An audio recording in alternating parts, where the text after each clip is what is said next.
Hey beauties, welcome back to my channel. Today I am going to do 3 more looks and give you my final thoughts on the Anastasia Beverly Hills Riviera palette. I have already done one look with the first impressions, which is this look right here. I will leave that link down below in case that is something you are interested in, but I am today going to show you this look, which was a little bit more toned down in color. I had a request for a more natural look.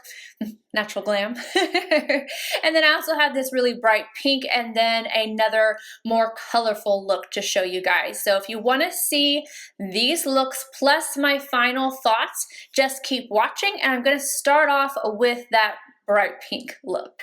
For the pink smoky look, I'm going to start off with a Sonia G Crease 2 in the shade Monte Carlo. I'm taking that into the crease and I'm blending it upwards as a transition shade. Back and forth windshield wiper motions just like normal, and circular motions to help blend it out.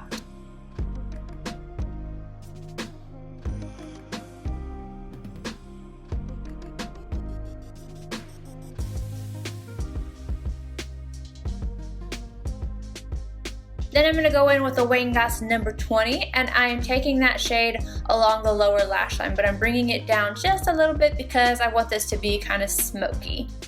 Now with the Wayne-Goss 27S, I'm taking the really bright pink shade called Bahamas directly into the crease, back and forth windshield wiper motions, and then slowly working it upwards to blend it out. But I'm not going to take it as high as I took the last shade.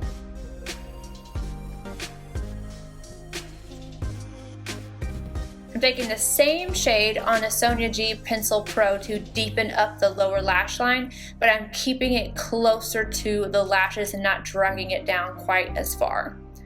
With the pink shimmer shade on a MAC 242, I'm applying that all over the lid and taking it all the way up to the crease.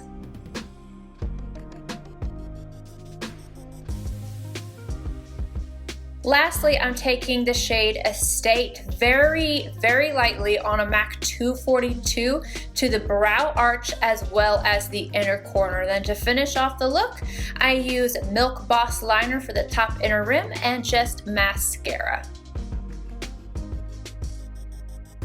For this colorful look, which is also my favorite look I did with the palette, I'm starting off with the matte purple on the outer corner on a Smith 230. I'm tapping that into place and then blending it outward. I'm kind of going back and forth with this and really making sure to do this slowly, not adding too much pigment in one time. I'm working it halfway into the crease and making sure to smoke it out mainly on the outer portion of the eye.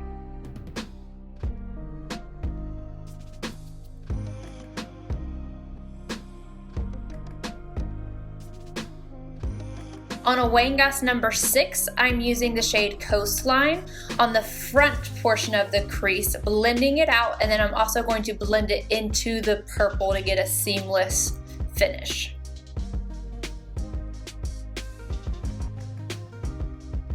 Now I'm taking Mediterranean on a MAC 242 on the outer portion of the eye, up to the crease, tapping over the purple, but not bringing it past the center of the lid. For the front portion of the lid, I'm using the shade Seaside and then tapping it over the last shade to blend them together. I'm also going to take this on the inner corner and right underneath. Now I'm blending Coastline onto the lower lash line with a MAC 219, and then right after that I'm going to take that purple and I'm going to blend that on the outer corner of the lower lash line, working it into Coastline. Lastly, I'm taking the shade Sails on the brow arch on a MAC 242, and then I'm going to switch brushes to a Royal & Langnickel BOM 35, same shade, and I'm kind of taking that right over top of Mediterranean on the very inner corner. Again, to finish off that look, I've used Milk Boss liner for the top inner rim and mascara. Now for today's look, I'm starting off with a State on a Zoeva 227, and I'm working that into the crease and upwards as a transition shade. I'm going to take the same shade on a Wangas number 20, running it all along the lower lash line.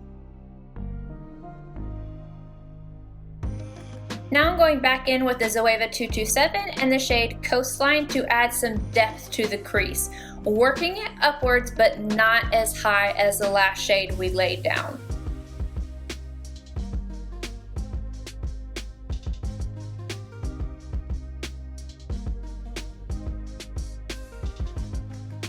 To deepen up the outer corner, I'm taking Palm on a Wangas number 18, and I'm first tapping it into place and then blending it out. I'm only smoking out the outer half of the eye.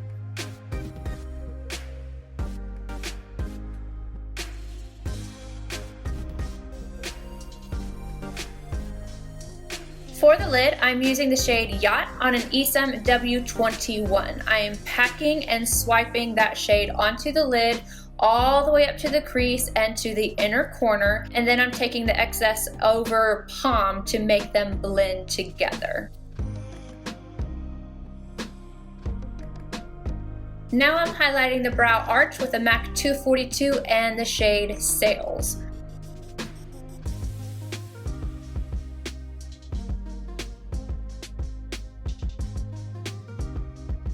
For the inner corner, I'm going to go in with a Wangas number 5 and the shade Inheritance, and I'm going to blend that on the inner corner and right below the inner corner as well.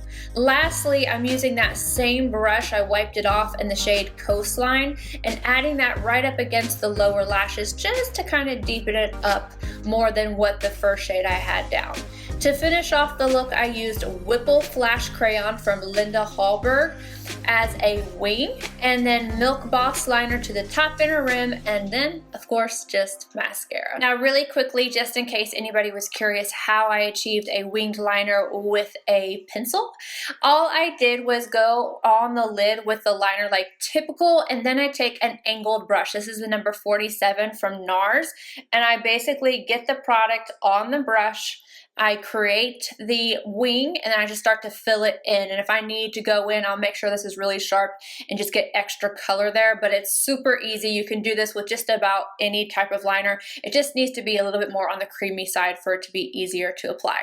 Anywho, now for my thoughts on the palette, because now I have finally used every single shade in here. I even used this in between, and I didn't film the looks, but I love this palette. Everything blended out well. You do get a little bit of fallout with some of the shimmers, especially if you're not going to use them wet, but I find that you don't need to use these wet. I really only like to use them wet on the inner corner, or if I'm going to put them on the lower lash line, because it helps with the fallout and it helps to really adhere on the bottom lash line.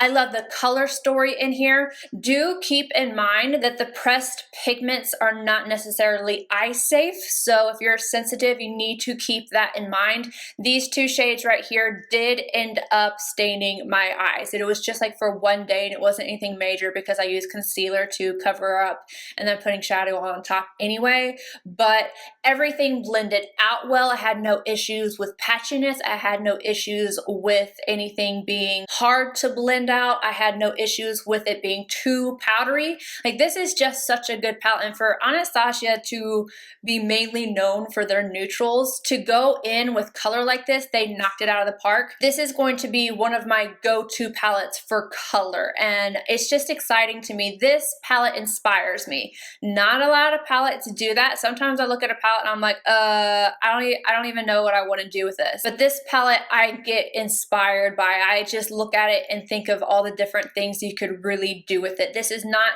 a one-hit wonder. I know that we all have those tones that we gravitate towards. I got a lot of comments in my video about with the look that ended up turning kind of green because I mixed the blue and the yellow. They're like, ah, finally not a pink color. But you know, like, I gotta admit, I wanted to go straight in with that pink. That's why the very first look you saw was like just pink everywhere. But this is a versatile palette. I think it works well. I think it's an excellent palette. And if you were considering purchasing it, I give it the 2 thumbs up. Definitely try it out. I hope you guys enjoyed these 3 looks. If you did, let me know. Let me know which one was your favorite, and I'll see you guys in my next video.